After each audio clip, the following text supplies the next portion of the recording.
पहले अगर आप हमारे चैनल पर पहली बार आए हैं तो चैनल को सब्सक्राइब करें, बेल आइकॉन ऑन करें, अच्छे अच्छे कमेंट किया करें ताकि हर आने वाले वीडियो का नोटिफिकेशन सबसे पहले आपको मिले और प्रिय दर्शकों आप उसका फायदा उठा सके। तो शुरू करते हैं प्रिय दर्शकों आज की यह प्यारी सी कहानी, यह प्यारा सा वीडियो। प्रिय दर्शकों, किसी गांव के पास में एक जंगल था। उस जंगल में एक तोता और मैना रहा करते थे। वह तोता और मैना दोनों एक दूसरे से बड़ा प्रेम करते थे। प्रिय दर्शकों, तोता मैना का बहुत ख्याल रखता था। दोनों का जीवन बड़ा ही सुखमय था। उन दोनों तोता मैना के जीवन में किसी प्रकार का कोई दुख नहीं था। प्रिय दर्शकों, वो तोता बड़ा चालाक था, बड़ा बुद्धिमान था। वह अपना भेद किसी के सामने नहीं खोलता था, परंतु मैना बड़ी भोले स्वभाव की थी। वह हर किसी पर भरोसा कर लिया करती थी। मैना बहुत जल्दी किसी से भी मित्रता कर लिया करती थी। प्रिय दर्शकों, मैना का एक तोता मित्र था। वह तोता रोज मैना के पास घोंसले में आता था और उससे मीठी मीठी बातें करता और बड़ा हंसी मजाक करता था। मैना भी तोते को अपना मित्र मानती थी। वह अपने सारे भेद तोता से कह देती थी। प्रिय दर्शकों, उधर तोता मैना के ऐसे स्वभाव से बड़ा परेशान था। वह जानता था कि यह तोता बड़ा दुष्ट है, बड़ा धूर्त है। प्रिय दर्शकों, एक दिन तोता मैना से कहता है कि प्रिय, तुम्हारा जो मित्र तोता है वह मुझे ठीक नहीं लगता। तुम उस तोता से ज्यादा बात मत किया करो, उससे अपने भेद मत खोला करो। तब मैना कहती है कि पिया जी, वह बहुत ही अच्छे स्वभाव का है, वह मेरा मित्र है। आप ऐसा क्यों कह रहे हैं? प्रिय दर्शकों, तब तोता कहता है कि प्रिय, मैना तुम ऐसे नहीं समझोगी। मैं तुमसे जो कहना चाहता हूं वह मैं तुम्हें एक कहानी के माध्यम से समझाता हूं। तुम मेरी इस कहानी को ध्यान से सुनना। इस कहानी के अंत में मैं तुम्हें 5 ऐसी बातें बताऊंगा। जो भी मनुष्य इन 5 बातों को याद रखेगा वह कभी अपने जीवन में धोखा नहीं खा सकता, कभी पराजित नहीं हो सकता। प्रिय दर्शकों, मैना कहती है कि पिया जी, आप अपनी कहानी प्रारंभ करिए। मैं आपकी कहानी सुनने के लिए बड़ी व्याकुल हूं। मैं बड़े ही ध्यान से और शांत होकर के कहानी को सुनूंगी। प्रिय दर्शकों, तब तोता अपनी कहानी शुरू करता है। तोता कहता है कि प्रिय, प्राचीन समय की बात है। किसी नगर में एक हरीश नाम का व्यक्ति अपनी पत्नी के साथ रहता था। हरीश बड़ा ही बुद्धिमान तो था, अत्यंत भोला और सीधा भी था। हरीश की पत्नी अत्यंत सुंदर थी और हरीश अपनी पत्नी को बहुत चाहता था। जितना हरीश सीधा और सज्जन स्वभाव का था, उतनी ही उसकी स्त्री बड़ी कुटिल और शातिर थी। वह जितनी सीधी बनती थी उतनी थी नहीं। ढोंग और दिखावा करने में वो बड़ी माहिर थी। प्रिय दर्शकों, तोता कहता है कि प्रिय, कई बार लोग दूसरे के शांत स्वभाव को उसकी कमजोरी समझ लेते हैं। अगर कोई आपको इज्जत देता है, आपका सम्मान करता है, आपकी खूब प्रशंसा करता है, आपको खोना नहीं चाहता, इसीलिए आपके आगे झुक जाता है, आपसे प्रेम करता है, इसीलिए आपकी हर बात मान लेता है, आप पर विश्वास करता है, इसलिए आपको पूरी स्वतंत्रता देता है, आपको दुख नहीं देखना चाहता, आपको उदास नहीं देखना चाहता, इसलिए आपकी हर इच्छा पूरी करता है। पर उसकी इन्हीं आदतों को सामने वाला उसकी कमजोरी समझ लेता है। वह यह सोचने लगता है कि मुझ में जरूर कोई विशेष बात है, इसीलिए यहां मेरा इतना आदर करता है, इसीलिए यह मुझे इतना भाव देता है, यह मुझसे डरता है, इसीलिए यह मेरी हर बात मानता है। जरूर मुझ में कुछ विशेष बात है। तोता कहता है कि कई बार आपके भोले स्वभाव की वजह से लोग आपको मूर्ख समझ लेते हैं। कहते हैं विनम्र और क्षमाशील लोगों में एक ही दोष होता है कि लोग उनको असमर्थ समझ लेते हैं और वह उनकी इसी आदत का फायदा उठाकर उन्हें धोखा भी देते हैं। प्रिय दर्शकों, तोता आगे मैना से कहता है कि प्रिय, किसी की अच्छी आदत को हमें उसकी कमजोरी नहीं समझना चाहिए, बल्कि हमें उसी तरह उसके साथ भी व्यवहार करना चाहिए। किसी के भी विश्वास का हमें गलत फायदा नहीं उठाना चाहिए। तोता आगे मैना से कहता है कि प्रिय, हरीश को अपनी पत्नी पर बहुत भरोसा हो गया था। उसकी पत्नी आए दिन उसके सामने बनावटी प्रेम दिखाती रहती थी। उससे मीठी मीठी बातें करके उसे विश्वास दिलाती थी कि वह उसकी बहुत अच्छी पत्नी है, पर उसके मन में कुछ और ही चलता रहता था। उसके इसी दिखावे को हरीश सच मान लेता था। हरीश को लगता था कि उसकी स्त्री पूरे नगर की सभी स्त्रियों में सबसे अच्छी और पतिव्रता है, इसलिए वह उस पर आंखें मूंद कर विश्वास करता था और उसका बहुत सम्मान करता था। उसे हर काम करने की उसकी ओर से स्वतंत्रता थी। उसकी स्त्री जानती थी कि उसका पति उस पर जान छिड़कता है और उसका विश्वास करता है। प्रिय दर्शकों, एक दिन की बात है। हरीश की स्त्री ने रात में एक सपना देखा। सपने में उसने देखा कि उसके द्वार पर एक साधु आया है। और साधु ने जब आवाज लगाई तो वह कटोरे में अनाज भरकर साधु महाराज को देने के लिए द्वार पर गई। साधु की झोली में अनाज डालते समय उसकी उंगली साधु के हाथ से छू गई। अगले दिन सुबह को जब वह स्त्री सोकर उठी तो उसने सुबह सुबह अपने पति हरीश को बताया कि हे पतिदेव, मेरी बात ध्यान से सुनिए। प्रिय दर्शकों, हरीश कहता है कि बोलो प्रिय, क्या बात है। तब हरीश की पत्नी कहती है कि मेरे साथ में एक अजीब घटना घट गई है, मैं उसको लेकर बड़ी चिंतित हूं। तो पत्नी को चिंतित देखकर हरीश पूछने लगा, हे प्रिय, ऐसी तुम्हारे साथ कौन सी घटना घट गई जो तुम उदास हो? अपने मन का दुख मुझे बताओ। तब उसकी स्त्री बोली, हे पतिदेव, आज रात मैंने एक सपना देखा। सपने में मैंने देखा कि एक साधु द्वार पर भिक्षा के लिए आवाज लगा रहा था। साधु की आवाज सुनकर मैं भिक्षा लेकर द्वार पर गई। मैंने उसकी झोली में भीख डालनी चाही तो धोखे से मेरी उंगली उसके हाथ से छू गई। इसी बात को लेकर मैं बड़ी चिंतित हूं। आप तो जानते ही हैं कि मैं एक पतिव्रता स्त्री हूं और पतिव्रता के लिए पराये पुरुष का स्पर्श नहीं करना चाहिए। धोखे से मेरी उंगली उसके हाथ से छू गई। यह मुझसे अपराध हो गया है। मैं यही बात सोच सोच कर बड़ी दुखी हूं कि मेरा पतिव्रत धर्म नष्ट हो गया, क्योंकि कहते हैं पतिव्रता स्त्री का धर्म होता है कि वो सपने में भी किसी पराये पुरुष का चिंतन ना करे, लेकिन मैंने तो उसे छू लिया। हे स्वामी, इसीलिए मैं आपसे कहती हूं कि आप मेरी इस उंगली को काट दीजिए। जिस उंगली से उस साधु को छुआ है, तभी मेरे मन में शांति आएगी, तभी मेरा पतिव्रत धर्म बच पाएगा। प्रिय दर्शकों, तोता आगे मैना से कहता है कि प्रिय, पत्नी की ऐसी बातें सुनकर हरीश बड़ा प्रसन्न होता है। हरीश सोचने लगा कि अगर उसकी पत्नी उंगली छूने पर उंगली कटवाने की बात कह रही है तो वह वास्तव में पतिव्रता है। तब हरीश अपनी स्त्री से कहता है, हे प्रिय, इस बात में कोई संदेह नहीं है कि तुम एक पतिव्रता स्त्री हो। हरीश अपनी पत्नी को समझाने लगा, हे प्रिय, अगर सपने में किसी साधु को भीख देते समय उससे उंगली छू गई तो इसमें कोई पाप की बात नहीं है। पाप तो मन में सोचने से होता है। तुम चिंता ना करो, मैं तुम्हारी उंगली नहीं काटूंगा। मेरी नजर में तुम पतिव्रता हो और तुम्हारा पतिव्रत धर्म बरकरार है। प्रिय दर्शकों, इस प्रकार से हरीश ने अपनी पत्नी को पतिव्रता समझकर उसकी बहुत प्रशंसा करी। उसे अपनी पत्नी के पतिव्रत धर्म पर बहुत गर्व हो रहा था, और होता भी क्यों नहीं, धोखे से उंगली छूने पर वह उंगली काटने की बात कर रही थी। ऐसे में तो फिर विश्वास और मजबूत हो जाता है। अब तो हरीश पूरे नगर में अपनी पत्नी की तारीफ करता फिरता था कि मेरी स्त्री पतिव्रता है, मुझे अपनी स्त्री पर बड़ा गर्व है। ऐसी स्त्री बड़े भाग्यशाली लोगों को मिलती है। अब तो हरीश अपनी स्त्री का और भी ज्यादा आदर सम्मान करने लगा। प्रिय दर्शकों, आगे तोता मैना से कहता है कि प्रिय, अब तो उसकी स्त्री के भी उतने ही नखरे बढ़ते चले गए। एक दिन की बात है, हरीश की पत्नी ने भोजन बनाया और बड़े प्यार से अपने पति को खिलाया। उसके बाद अपने पति से बोली, हे पतिदेव, मेरा एक काम कर दीजिए, मेरे कपड़े ले जाकर और बाजार से सिलवा लाइए। हरीश कहने लगा, प्रिय, बस इतनी सी बात, लाओ, मैं तुम्हारे कपड़े अभी सिलवा लाता हूं।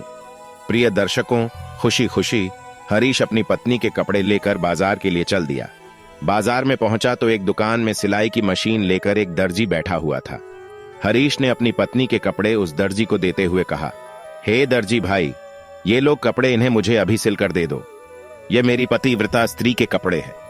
दर्जी ने वह कपड़े उससे ले लिए और उसने जो नाप दिया था उस नाप के अनुसार उसने कपड़ों को काट कर कपड़ा रख लिया, और जो कपड़े की कतरन बची थी वह कतरन हरीश को लौटाते हुए कहा, लीजिए भाई, यह कपड़ा आपका बचा है, इसे आप अपने घर ले जाओ।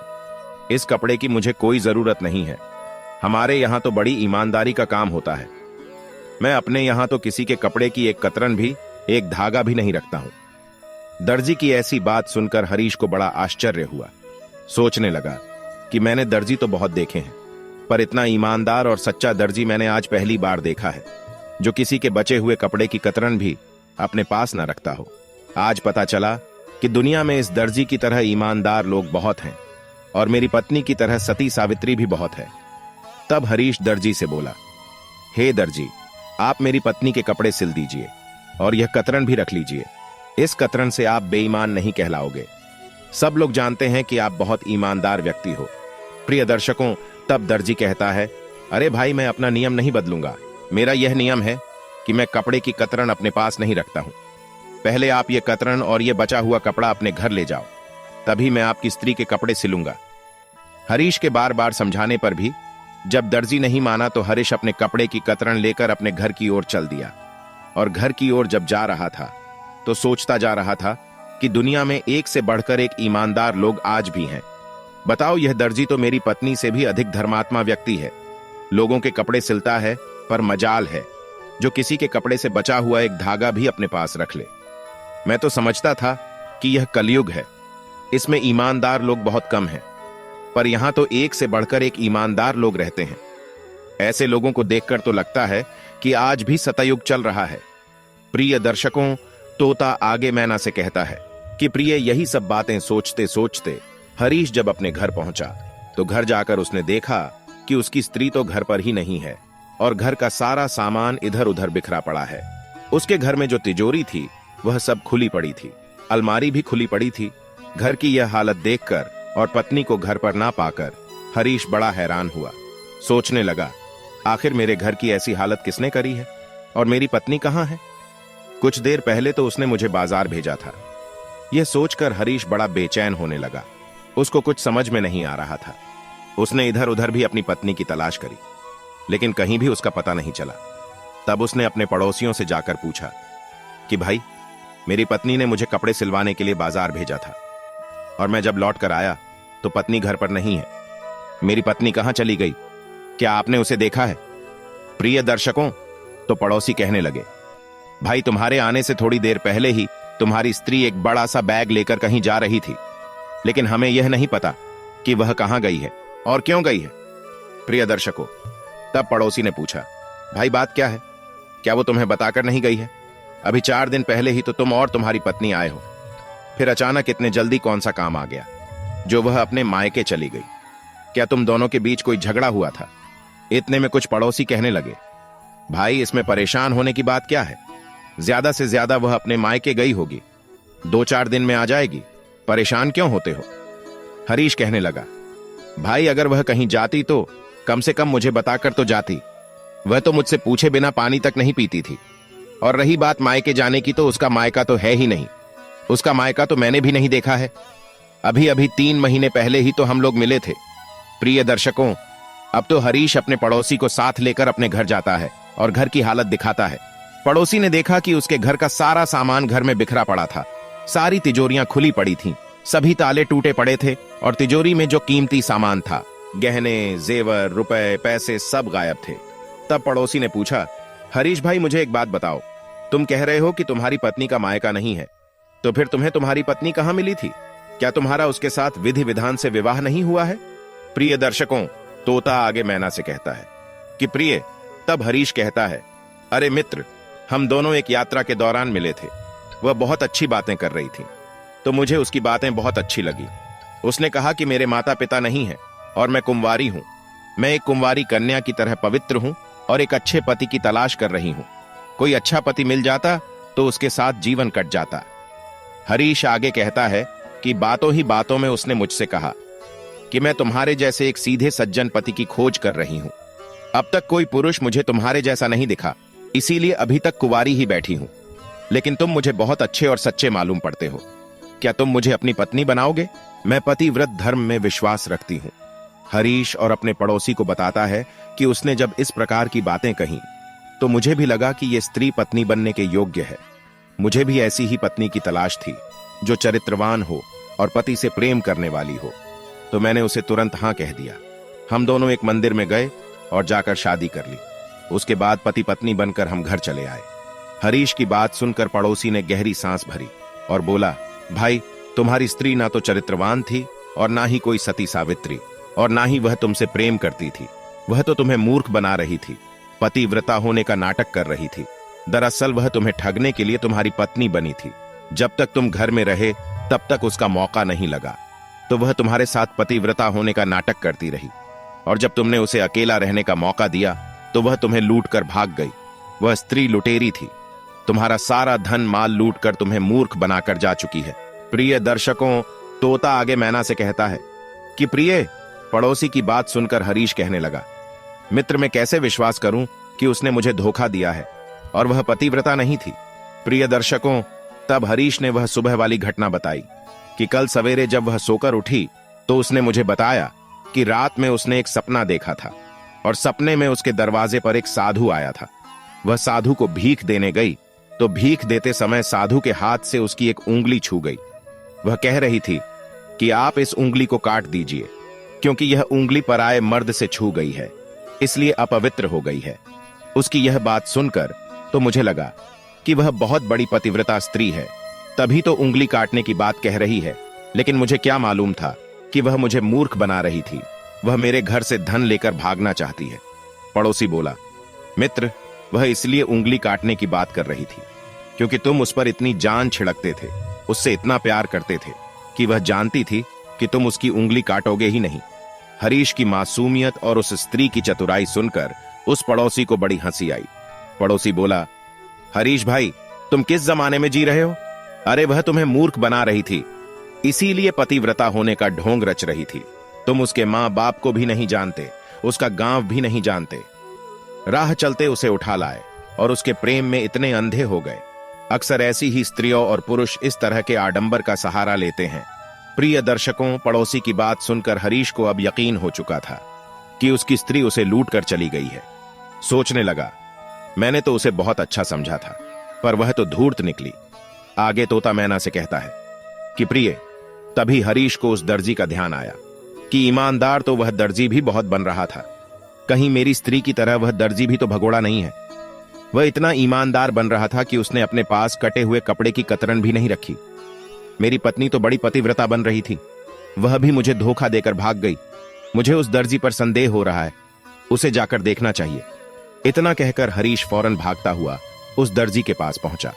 वहां जाकर देखा तो वह दर्जी भी वहां नहीं था, ना उसकी मशीन थी और ना कपड़े।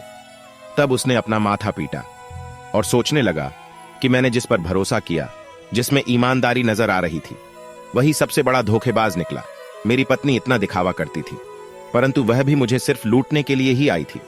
अब इस दुनिया में किस पर भरोसा किया जाए? ईमानदार दिखने वाला दर्जी भी कपड़ा लेकर भाग गया। यही संसार की फितरत है। अक्सर लूटने वाले लोग, पाखंडी लोग, धर्म और सच्चाई का ढोंग करके संसार को ठगने का काम करते हैं। इस प्रकार तो जो लोग वास्तव में सच्चे होते हैं, धर्म के मार्ग पर चलने वाले होते हैं, उनको भी देखकर ऐसा लगेगा जैसे वह कोई ठगने की योजना बना रहे हैं। इन्हीं लोगों के कारण अच्छे लोग भी बदनाम हो जाते हैं। हरीश ने सोचा, अब जो हुआ सो हुआ, लेकिन मैं अब यह सीख गया हूं कि हर चमकने वाली वस्तु हीरा नहीं होती। हरीश ने अब निश्चय कर लिया कि अब वह किसी दिखावा आडंबर करने वाले आदमी पर भरोसा नहीं करेगा, क्योंकि ज्यादातर बेईमान लोग इसे अपने ठगने का साधन बनाते हैं। जो बड़ी बड़ी बातें करते हैं और हरीश जैसे सच्चे बनकर दिखाते हैं, उन पर भी आंखें बंद करके भरोसा नहीं करना चाहिए। प्रिय दर्शकों, तोता आगे मैना से कहता है कि प्रिय, इस प्रकार से हरीश अपनी मूर्खता पर पछताता हुआ अपने घर चला गया। अब वह अपने घर पर रहने लगा, पर पत्नी के बिना उसका मन नहीं लग रहा था। बार बार उसकी पत्नी का सुंदर चेहरा उसके सामने आ जाता था। वह पत्नी के झूठे प्रेम में आकर लूट गया था। इधर सुबह को हरीश ने सोचा कि मैं जिस पत्नी की गांव वालों के सामने प्रशंसा करता था, अब उन्हें कैसे अपना मुंह दिखाऊंगा। जब उन्हें पता चलेगा कि मेरी वही पतिव्रता स्त्री जिसकी मैं प्रशंसा करते नहीं थकता था, वह मुझे छोड़कर भाग गई है और मेरे घर से धन लूट कर ले गई, तो पूरा गांव मेरी खिल्ली उड़ाएगा। यही सोचकर उसने रात के अंधेरे में ही अपने घर पर ताला लगाया और परदेश में धन कमाने के लिए चल पड़ा। सोचा, परदेश में कोई नौकरी करके अपना गुजारा कर लूंगा। प्रिय दर्शकों, कई दिन तक वह परदेश में रहकर काम करता रहा। उसके जीवन में अच्छे बुरे लोग भी मिले, लेकिन फिर उसने कभी किसी पर विश्वास नहीं किया। तोता कहता है कि प्रिय, आदमी ठोकर खाकर ही होश में आता है। ठोकर भी जीवन में बहुत अच्छा सबक दे जाती है। प्रिय दर्शकों, इस प्रकार कई ठोकर खाता हुआ हरीश एक दूसरे राजा के राज्य में पहुंचा। उसने सुना कि वहां का राजा एक बात को लेकर बड़ा परेशान रहता है। नगर वालों से पूछा तो पता चला कि उस राजा के राज्य में छोटे छोटे बच्चों की चोरी हो जाती थी और बहुत ढूंढने पर भी बच्चों को चुराने वाले का पता नहीं चलता था। राजा इस बात को लेकर बड़ा चिंतित था कि बच्चों को चुराने वाला चोर आखिर हमारी पकड़ में क्यों नहीं आता है। परेशान होकर के राजा ने पूरे राज्य में इनाम की घोषणा कर दी थी कि जो कोई बच्चा चोरी करने वाले चोर को पकड़ेगा, उसे बहुत सारा इनाम दिया जाएगा। यह बात जब हरीश ने सुनी तो बिना देरी किए वो राजा के दरबार में पहुंच गया और राजा से बोला, महाराज, बच्चा चुराने वाले को तो मैं पकड़ सकता हूं। राजा ने कहा, अगर ऐसी बात है तो हम तुम्हें बहुत इनाम देंगे, लेकिन तुम्हें बच्चा चोर को पकड़ना होगा। हरीश ने राजा से कहा, महाराज, इसके लिए आपको मेरे 2 काम करने होंगे। पहला काम तो मुझे कुछ सिपाही देने होंगे जो मेरी सुरक्षा कर सके और मैं जिसे कहूं उसे पकड़ सके, और दूसरा काम जिसे मैं बताऊंगा उसे गिरफ्तार करना पड़ेगा। राजा ने कहा, ठीक है, हम ऐसा ही करेंगे। राजा ने तुरंत 5 सैनिक हरीश के साथ कर दिए। हरीश उसी दिन से चोर की निगरानी करने लगा। धीरे धीरे कई महीने बीत गए, लेकिन चोर अभी तक पकड़ में नहीं आया था। प्रिय दर्शकों, तोता आगे मैना से कहता है कि प्रिय, एक दिन की बात है, राजा का जो मंत्री था वह अपनी सवारी पर बैठकर बड़ी धूमधाम से चला आ रहा था। हरीश भी अपने सिपाहियों के साथ वहीं पर था। उसने देखा कि मंत्री जी कीमती वस्त्र पहने हुए, कीमती आभूषण धारण किए हुए और सुगंधित इत्र लगाकर राज्य में भ्रमण कर रहे हैं। इसके आगे पीछे बड़ी चहल पहल है। बैंड बाजे बज रहे थे। बड़ी धूमधाम से मंत्री जी की सवारी नगर के बीच में से होकर गुजर रही थी। हरीश ने देखा कि इन मंत्री जी की तो राजा सहित सभी लोग इज्जत कर रहे हैं, फिर इसे इतना ढोंग दिखाने की क्या जरूरत है? कहीं ऐसा तो नहीं कि यह भी मेरी स्त्री की तरह ढोंग दिखाकर लोगों को लूटता हो, उनके बच्चे चोरी करते हो। जिस तरह मैं अपनी पत्नी को नहीं पहचान पाया, हो सकता है उसी तरह यहां के लोग इसको नहीं पहचान पाए हो। हरीश ने सोचा कि हो ना हो यही व्यक्ति लोगों के विश्वास का फायदा उठा रहा है। उसने तुरंत सिपाहियों को आदेश दिया और मंत्री जी को पकड़वा लिया। मंत्री जी के हाथों में हथकड़ी डलवा दी और उनसे कहा कि हमें सब पता चल गया है कि तुम ही यहां से बच्चे चोरी करते हो। सच अपने मुख से ही बता दो, वरना तुम्हें फांसी पर लटका दिया जाएगा। प्रिय दर्शकों, अपने हाथों में हथकड़ी देखकर मंत्री भयभीत हो गया। उसने डर के मारे सारा भेद अपने आप उगल दिया कि मैं ही यहां से बच्चे चोरी करवाता हूं और अपने महल में बंद कर देता हूं। प्रिय दर्शकों, अब तो जिन जिन के भी बच्चे चोरी हुए थे वह मंत्री जी के महल से अपने अपने बच्चों को ले आए। लोगों को पूरी तरह से यकीन हो गया था कि मंत्री जी ही चोर है। इधर राजा को जब यह खबर मिली कि उसके मंत्री को चोर समझकर हरीश ने गिरफ्तार कर लिया है, तो उसे विश्वास नहीं हुआ, क्योंकि राजा हद से ज्यादा अपने मंत्री पर विश्वास करता था। उसने तुरंत हरीश को अपने दरबार में बुलाया और उसे डांटते हुए बोला, क्यों भाई हरीश, तेरी हिम्मत कैसे हुई मेरे मंत्री को बंदी बनाने की? तेरे पास क्या सबूत है कि मेरे मंत्री ने ही बच्चे चुराए हैं? हरीश कहने लगा, महाराज, आपके मंत्री जी स्वयं अपने मुख से यह बात कबूल कर चुके हैं कि मैं ही चोर हूं, और यकीन ना हो तो आप स्वयं पूछ लो। प्रिय दर्शकों, जब राजा ने उससे पूछा तो मंत्री ने लज्जा से अपना सिर झुका लिया। प्रिय दर्शकों, तोता कहता है कि प्रिय, पापी को अपने पाप का स्वतः ही डर लगने लगता है, और बची हुई कसर लोगों ने पूरी कर दी कि महाराज मंत्री जी ही चोर हैं, हमारे बच्चे इनके ही महल से मिले हैं। अब तो राजा ने मंत्री को तुरंत जेल में डलवा दिया और हरीश को बुलाकर सबके सामने उसे सम्मानित किया और उसे अपने यहां मंत्री की नौकरी दे दी। प्रिय दर्शकों, राजा कहने लगा, हरीश भाई, मैं तो कभी सपने में भी नहीं सोच सकता था कि मेरा मंत्री ऐसा घटिया काम कर सकता है, क्योंकि हम इन पर आंख मूंदकर विश्वास करते थे। राजा ने पूछा, हे भाई, मैं तुमसे जानना चाहता हूं कि तुमने मंत्री को कैसे चोर समझा? तब हरीश बोला, महाराज, मुझ पर यह सब बीत चुका है, इसलिए मुझे कुछ ऐसे अनुभव हो चुके हैं जिनके आधार पर मैं समझ लेता हूं कि यह व्यक्ति धोखेबाज और विश्वासघाती हो सकता है। हरीश कहता है कि महाराज देखिए, झूठ और सच बोलना एक अलग बात है। धोखा और विश्वासघात जैसी चीजें वहीं पर उपस्थित होती हैं जहां पर व्यक्ति लापरवाह होता है या किसी पर आंख मूंद कर भरोसा करता है। जो आदमी सतर्क रहता है वह आदमी धोखा खा ही नहीं सकता और ना कोई उसे धोखा दे सकता है। लेकिन जहां पर बहुत गहरा विश्वास होता है, बहुत ज्यादा प्रेम होता है, वहीं पर व्यक्ति आपके विश्वास का फायदा उठाता है। लोगों को विश्वास सच्चाई पर होता है, धर्म कर्म पर होता है, साधु संतों पर होता है। अगर कोई दूसरा इनका सहारा ले ले तो फिर तो वह आपको धोखा ही देगा। रावण ने भी माता सीता का हरण साधु बनकर किया था। दुनिया को यह बताया कि धूर्त पाखंडी अपना काम बनाने के लिए इस रूप का भी सहारा ले सकते हैं। मनुष्य का सबसे अधिक विश्वास जहां होता है, वहीं पर धोखा खाने का डर रहता है। प्रिय दर्शकों, तोता आगे मैना से कहता है कि प्रिय, धोखा खाने से बचने के लिए आपको ये 5 बातों को ध्यान रखना चाहिए।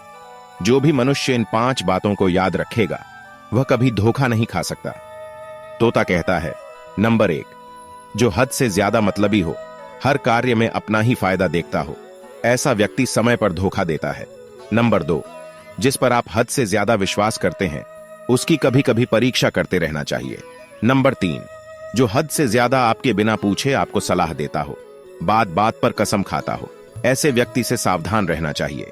नंबर 4, जो आपको यह विश्वास दिलाता हो कि वह आपका ही है और आपके भले की सोचता है और आपकी नजर में भला बनने का दिखावा करता हो, जो वास्तविकता से ज्यादा ढोंग करता हो, उससे भी दूर रहना चाहिए। नंबर 5, जो हद से ज्यादा मीठी मीठी बातें करता हो, बहुत ज्यादा लंबी चौड़ी बातें छोड़ता हो, उससे सावधान रहना चाहिए। प्रिय दर्शकों, इतनी बात तोता मैना से कहता है और मैना को तोता की बात समझ में आ जाती है। मैना कहती है कि पिया जी, मुझे माफ करना, मैंने यह बात समझने में बहुत देर कर दी, परंतु अब मैं ये बात समझ चुकी हूं और मैं अब किसी भी अनजान व्यक्ति पर हद से ज्यादा भरोसा नहीं करूंगी। आपने इतनी अच्छी कहानी सुनाई, उसके लिए धन्यवाद। तो प्रिय दर्शकों, हमारी आज की यह कहानी यहां समाप्त होती है। हम उम्मीद करते हैं कि आपको हमारी आज की यह कहानी, आज का यह वीडियो पसंद आया होगा और आप इससे ढेर सारी प्रेरणाएं लेंगे। और अगर आपको कहानी अच्छी लगी हो तो कमेंट बॉक्स में जय माता पार्वती, जय शिव शंकर जरूर लिख देना। मिलते हैं अगली ज्ञान चर्चा के साथ अगले वीडियो में। तब तक के लिए नमस्कार, धन्यवाद।